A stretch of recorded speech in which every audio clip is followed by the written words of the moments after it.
Welcome to chapter 16 of Narcissus and Goldmund. Let's see what happens today. Goldmund spent a day of happy impatience roaming in the hills. If he had owned a horse, he would have ridden to his master's beautiful Madonna in the cloister. He felt the urge to see her again and thought that he had dreamed of Master Nicholas that night. Well, he'd go see the Madonna another time. His bliss with Agnes might be of short duration, might lead to danger perhaps, but today it was in full bloom. He did not want to miss any of it. He did not want to see people, to be distracted. He wanted to spend the mild autumn day outside, with the trees and clouds. He told Marie that he was thinking of a hike in the countryside and might be back late. He asked her to give him a good chunk of bread for the road and not wait up for him in the evening. She made no comment, stuffed his pockets of bread and apples, ran a brush over his old coat, which she had patched the very first day, and let him go. He strolled across the river and climbed the steep, stepped paths through the empty vineyards, lost himself in the forest on the heights, and did not stop climbing until he had reached the last plateau. The sun shone half-heartedly through bald trees. Blackbirds scurried before his steps. Shyly they retreated into the bushes, looking at him with shiny black eyes. Far below, the river seemed a blue curve. The city looked like a toy. Not a sound rose from it, except that of the bells of ringing for prayers. Near him on the plateau, there were small grass-covered swellings, mounds from ancient pagan days, perhaps fortifications, perhaps tombs. He sat down in the dry, crackling autumn grass on the side of one of them. He could see the whole vast valley, the hills and mountains beyond the river, chain upon chain, all the way to the horizon, where mountains and sky merged in bluish uncertainty and could no longer be told apart. His feet had measured the sweeping distance much farther than the eye could see. All these regions, which were far away now and remembered, had once been close and present. 100 times he had slept in those forests, eaten berries, been hungry and cold, crossed those mountain ridges and stretches of heath. He'd been happy or sad, fresh or fatigued. Somewhere in that distance, far out of the range of vision, lay the charred bones of good Linné. Somewhere there, his companion Robert might still be wandering, if the plague had not caught up with him. Somewhere out there lay dead Victor, and somewhere too far off in the enchanted distance was the cloister of his youth and the castle of the knight with the beautiful daughter, and poor, destitute, hounded Rebecca was still roaming there if she had not perished.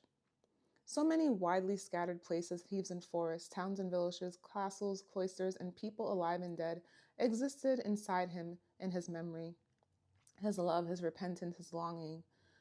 And if death caught him too tomorrow, then all this would fall apart, would vanish. The whole picture book full of women in love, of summer mornings and winter nights.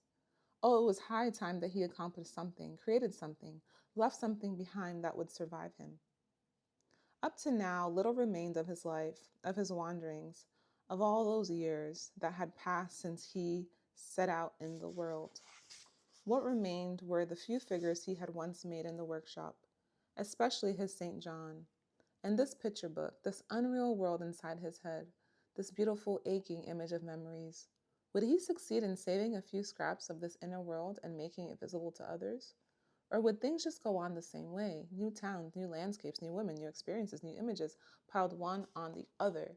Experiences from which he gleaned nothing but a restless, torturous, as well as beautiful overflowing of the heart. It was shameless how life had made fun of one. It was a joke. A cause for weeping. Either one lived and let one's senses play, drank full of the primitive mother's breast, which brought great bliss, but was no protection against death. Then one lived like a mushroom in the forest, colorful today and rotten tomorrow. Or else one put up a defense, imprisoned oneself for work, and tried to build a monument to the fleeting passage of life. Then one renounced life, was nothing but a tool, one enlisted in the service of that which endured. but one dried up in the process and lost one's freedom, scope, lust for life. That's what had happened to Master Nicholas. Life made sense if only one achieved both, only if it was not split by this brittle alternative, to create without sacrificing one's senses for it, to live without renouncing the nobility of creating. Was that possible? Perhaps there were people for whom this was possible. Perhaps there were husbands and heads of families who did not lose their sensibility by being faithful. Perhaps there were people who, though settled, did not have hearts dried up by lack of freedom and lack of risk. Perhaps he had never met one. All existence seemed to be based on duality, on contrast. Either one was a man or one was a woman, either a wanderer or a sedentary burgher, either a thinking person or a feeling person. No one could breathe in at the same time as he breathed out. Be a man as well as a woman, experience freedom as well as order, combine instinct and mind. One always had to pay for the one with the loss of the other. And one thing was always just as important as desirable as the other. Perhaps women had it easier in this respect. Nature had created them in such a way that desire bore its fruit automatically, that the bliss of love became a child. For a man, eternal longing replaced the simple fertility. Was the God who had created everything in this manner an evil God? Was he hostile? Did he laugh ironically at his own creation? No, he could not be evil. He had created the heart and the roebuck, fish and birds, forests, flowers, the seasons. But the split ran through his entire creation. Perhaps it had not turned out right or was incomplete.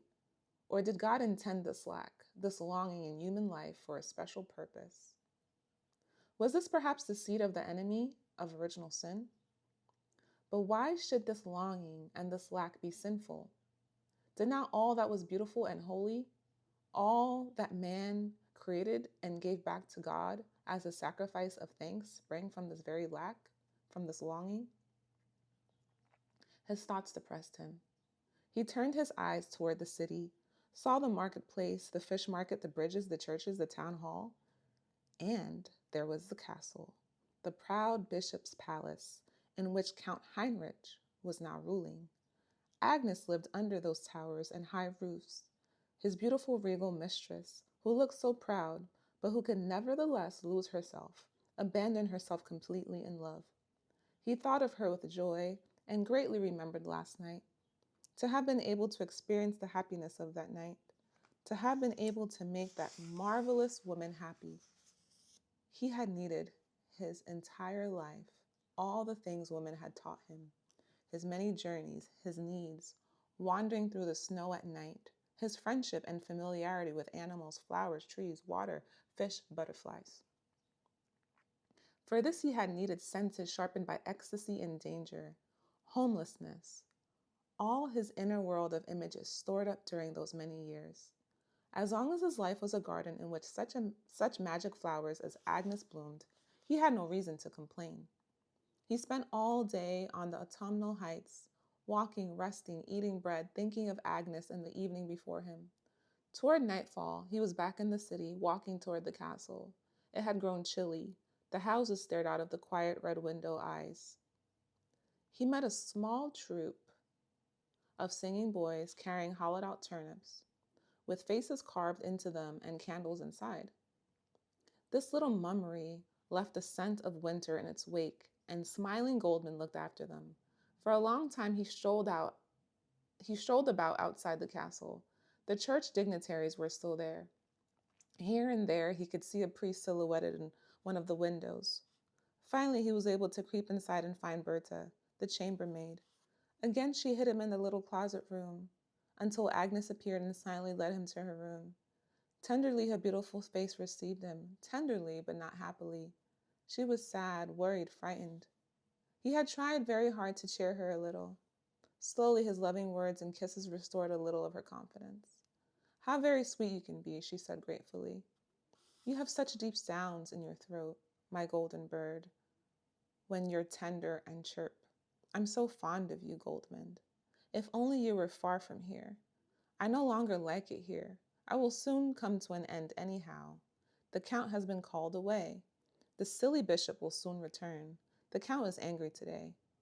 The priests have had harsh words with him. Oh, my dear, he must not set eyes on you. You wouldn't live through the next hour. I'm so afraid for you. Half-lost souls rose in his memory. Hadn't he heard the song before? That was how Lydia used to speak to him, so lovingly and full of fear, so tender, sad. That's how she used to come to his room at night, full of love and fear, full of worry, of gruesome images. He liked to hear it, that tender, anguished song. What would love be without secrecy? What would love be without risk? Ain't that the truth, right? Gently he drew Agnes to him, caressed her, held her hand, hummed low wooing sounds into her ear, kissed her eyebrows. It touched and delighted him to find her so frightened and worried because of him. Gratefully she received his caresses, almost humbly. Full of love she clung to him, but her mood did not brighten. Suddenly she started as a nearby door was slammed and rapid steps approached. Oh my God, the Count, she cried in despair. Quickly, you can escape through the closet room. Hurry, don't betray me. She pushed him into the closet room. He stood alone, groping hesitantly in the darkness. Behind the door, he heard the Count speak loudly to Agnes. He felt his way through the dresses to the other door. Soundlessly, he set one foot before the other. He reached the door to the corridor and tried to open it. And only at that moment, when he found the door locked from the outside, did he feel fear? Did his heart beat wildly, painfully? It could be an unfortunate coincidence that someone had locked the door after he came in, but he did not believe so. He had walked into a trap. He was lost. Someone must have seen him sneak in there. It would cost him his life. Trembling, he stood in the darkness and immediately thought of Agnes's last words. Don't betray me. No, he would not betray her. His heart pounded, but the decision steadied him. Angrily, he clenched his teeth. It all happened in seconds. A door opened, and the Count came in from Agnes's room, a candlestick in his left hand and an unsheathed sword in his right. At the same moment, Goldmund hastily scooped up a few dresses and coats that were hanging all around him and placed them over his arm. Let them take him for a thief. Perhaps that was the way out. The Count saw him at once. Slowly, he came closer. Who are you? What are you doing here? Answer, or I'll run this sword through you. Forgive me, whispered Goldmund. I'm a poor man, and you are so rich. I'll give it all back, my lord. Everything I took. Here, see. And he put the coats on the floor. That's clever. A thief, eh? It was not intelligent of you to risk your life for a few old coats. Are you a burgher of this city? No, my lord, I'm homeless. I'm a poor man. You'll have mercy. Silence! I want to know if perchance you were brazen enough to molest the lady. But since you'll be hanged anyhow, we won't have to pry into that. Theft is enough. Violently, he hammered against the locked door and called, Are you there? Open up. The door opened from the outside, and 3 footmen stood in readiness with drawn blades. Tie him well, called the Count in a voice that croaked with irony and pride. He's a vagrant who came in here to steal. Put him in the dungeon, and tomorrow morning the rascal will dangle from the gallows. Goldmund's hands were tied. He put up no resistance. He was led off, through the long corridor, down the stairs, through the inner courtyard, a butler carrying a torch ahead of them. They stopped in front of a round, iron-studded cellar door, shouted and cursed because the key was not in the lock. One of the footmen took the torch while the butler ran to fetch the key. There they stood, 3 armed men and 1 bound one, waiting outside the door. The one with the light pushed it curiously onto Goldmund's face. At this moment, 2 of the priests who were guests in the castle walked by on the way from the castle chapel. They stopped in front of the group. Both looked at the night scene attentively. The 3 footmen, the bound man, the way they stood there, waiting. Goldmund noticed neither the priest nor his guards. He could see nothing but the low, flickering light held close to his face. It was blinding his eyes, and behind the light, in a twilight full of horror, he saw something else, something formless, large, ghost-like, the abyss, the end, death. With staring eyes, he stood there, seeing nothing, hearing nothing. One of the priests was whispering intently to one of the men. When he heard that the man was a thief and condemned to death, he asked if he had a confessor. No, they said.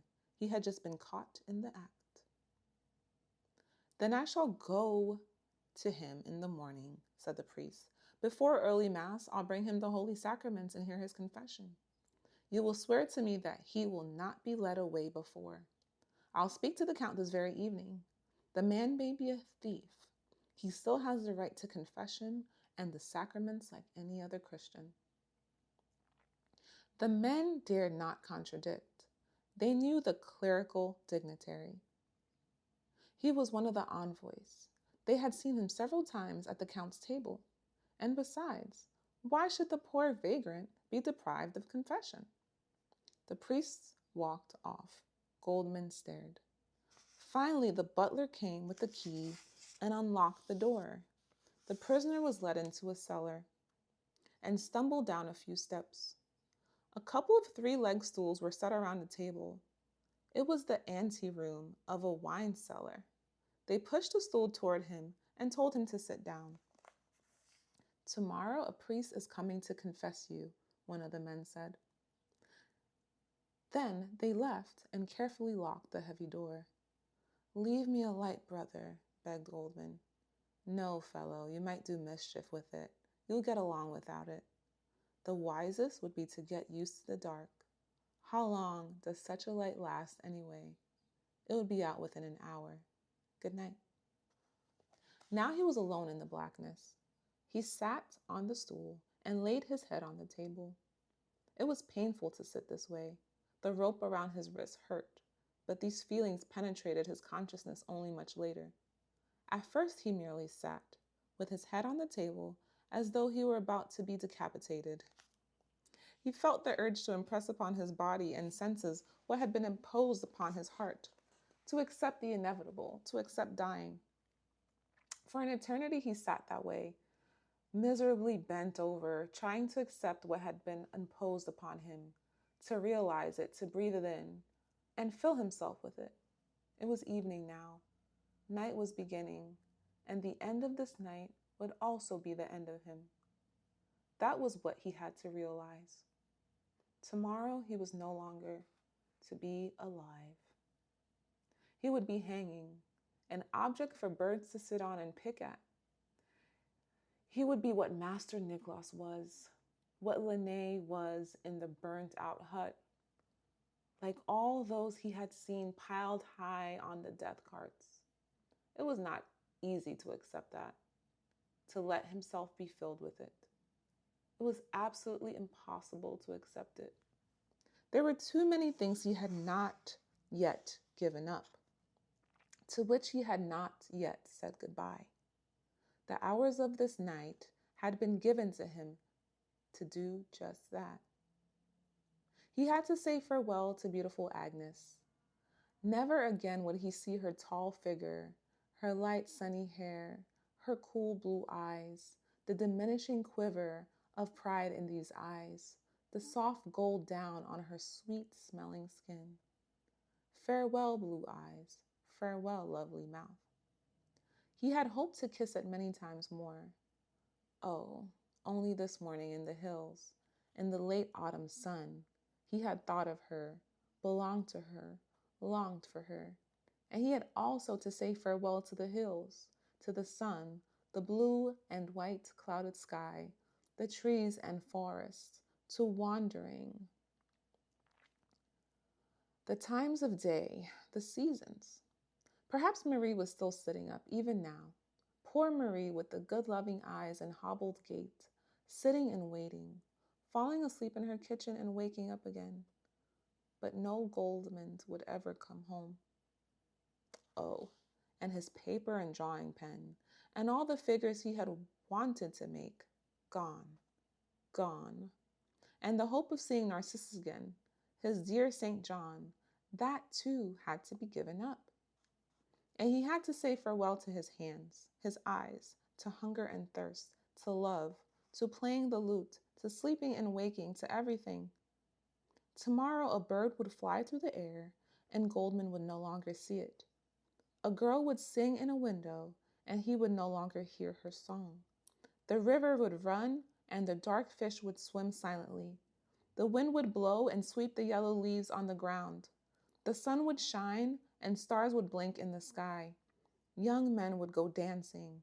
The first snow would lie on the distant mountains. Everything would go on. Trees would cast their shadows. People would look gay or sad out of their living eyes. Dogs would bark. Cows would low in the barns of villages. And all of it without Goldmund. Nothing belonged to him anymore. He was being dispatched from it all. He smelled the morning smell of the heath.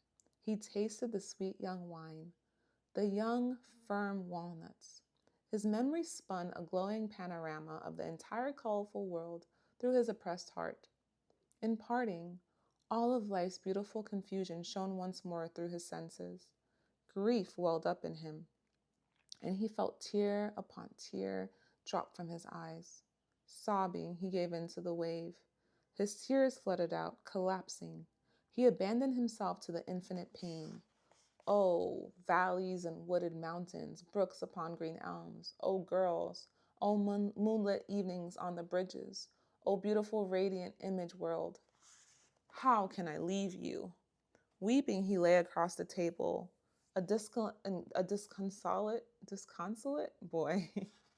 From the misery of his heart, a sigh, an imploring complaint rose. Oh, mother, oh, mother. As he spoke this magic word, an image answered him from the depths of his memory, the image of his mother. It was not the figure of his thoughts and artist dreams. It was the image of his own mother, beautiful and alive, the way he had not seen it since his cloister days. To her he addressed his prayer. To her he cried his unbearable sorrow at having to die. To her he abandoned himself. To her he gave the forest, the sun, his eyes and hands. He placed his whole life and being in her motherly hands. And so weeping, he fell asleep. Exhaustion and sleep held him in their arms like a mother. He slept an hour or two, escaping his misery. He woke up and felt violent pain. His bound wrists burned horribly. A jagged pain shot through his neck and back. He had trouble sitting up. Then he came to and realized where he was again. Around him, the darkness was complete. He did not know how long he had slept, how many hours he still had to live. Perhaps they'd come any moment to take him away to die. Then he remembered that he had been promised a priest. He didn't think that the sacraments would do him much good. He didn't know whether even complete absolution of his sins could bring him to heaven. He didn't know if there was a heaven, a God the Father, a judgment, and eternity. He had long since lost all certitude about those things. But whether there was an eternity or not, he did not desire it. He wanted nothing but his insecure, transitory life, this breathing, this being at home in his skin. He wanted to live. Furiously, he sat up, groped his way to the wall in the dark, and began to think. There had to be an escape. Perhaps the priest was the answer. Perhaps he could convince him of his innocence, get him to say a good word on his behalf, or help him secure a stay of execution or make his escape. He went over these ideas again and again. If they didn't work, he could not give up. The game just couldn't be over yet. First, he would try to win over the priest. He would try as hard as he could to charm him, to enlist him to his cause, to convince him, to flatter him. The priest was the one good card in his hand. All the other possibilities were dreams. Still, There were coincidence and destiny. The hangman might have a stomachache. The gallows might collapse. Some unforeseeable possibility of escape might arise. In any case, Goldmund refused to die. He had vainly tried to escape his fate, and he could not. He would resist. He would struggle. He'd trip the guard. He'd attack the hangman. He would fight for his life to the last moment with every drop of blood in him. Oh, and if he could only persuade the priest to untie his hands, a great deal would be gained. In the meantime, he tried, in spite of the pain, to work at the ropes with his teeth. With furious effort, he succeeded, after a cruelly long time, in making them seem a little looser. Panting, he stood in the night of his prison, his swollen arms and hands hurting terribly. When he had gotten his breath again, he crept along the wall, step by step, exploring the human cellar wall for a protruding edge. Then he remembered the steps over which he had stumbled down into his dungeon. He found them. He knelt and tried to rub the rope against the edge of one of the stones. It was difficult. Again and again his wrists, instead of the rope, hit the stone. Oof. They burned like fire, and he felt his blood flow, but he did not give up. When a miserable strip of gray morning was visible between the door and the sill, he had succeeded. The rope had been rubbed through. He could untie it. His hands were free. But afterwards, he could hardly move a finger. His hands were swollen and lifeless, and his arms were stiff with cramps all the way up to the shoulders. He had to exercise them. He forced himself to move again, to make the blood stream through them again. Now he had a plan that seemed good to him. If he could not succeed in persuading the priest to help him, well then, if they left the man alone with him, even for the shortest time, he had to kill him. He could do it with one of the stools. He could not strangle him. He no longer had the strength in his hands and arms. First, beat the priest to death, quickly slip into his robes and flee. When the others found the dead man, he'd have to be outside the castle and then run. Marie would let him in and hide him. The plan would work. Never in his life had Goldmund watched the grayish beginning of morning with such attention, longed for it, and yet feared it. Quivering with tension and determination, he watched the miserable strip of light under the door growing slowly lighter. He walked back to the table and practiced crouching on the stool with his hands between his knees so that the missing ropes would not be noticed immediately. Since his hands had been freed, he no longer believed in his death. He was determined to get through, even if the whole world had to be smashed in the process. He was determined to live at any cost. His nose quivered with eagerness for freedom and life. And who could tell? Perhaps someone on the outside would come to his aid. Agnes was a woman. Her power did not reach very far, nor perhaps did her courage, and it was possible that she would abandon him, but she loved him. Perhaps she could do something for him. Perhaps her chambermaid Berta was hovering outside the door, and was there also a groom she thought she could trust? And wasn't there also a groom she thought she could trust? And if nobody appeared and no sign was given, well, then he'd go through with his plan. If it did not succeed, he'd kill the guards with the stool, 2 or 3 of them, as many as came in. He was certain of one advantage.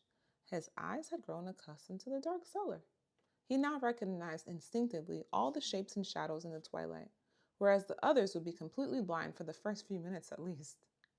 Feverishly, he crouched at the table, thinking carefully what he could say to the priest to win his assistance, because that's how he had to begin. At the same time, he eagerly watched the modest swelling of light in the slit. Now he longed desperately for the moment he had dreaded hours ago. How he could hardly wait. The terrible tension would not be bearable much longer. His strength, his vigilance, his power of decision would gradually diminish. The guard had to come soon with the priests, while his taut readiness, his determined will to be saved, was still in the blossoming stage. Finally, the world outside awakened. The enemy approached. Steps resounded on the pavement in the court. A key was pushed into the lock and turned. Each sound boomed out like thunder after the long, deathly silence. Slowly, the heavy door opened a slit. Creaking on its hinges, a priest came in, alone, without a guard, carrying a candlestick with 2 candles. This was not at all what the prisoner had imagined. How strangely moving the priest who had entered, behind whom invisible hands pulled the door shut, wore the habit of Maria Braun, the well-known familiar habit that Abbot Daniel, Father Anselm, and Father Martin had once worn. The sight stabbed at his heart. He had to look away. Perhaps the habit of this cloister was the promise of something friendly, a good omen. But then again, perhaps murder was still the only way out. He clenched his teeth. It would be hard for him to kill this friar. What a great cliffhanger. I'm actually looking forward to the next chapter. Almost done. See you next time. Thanks for watching.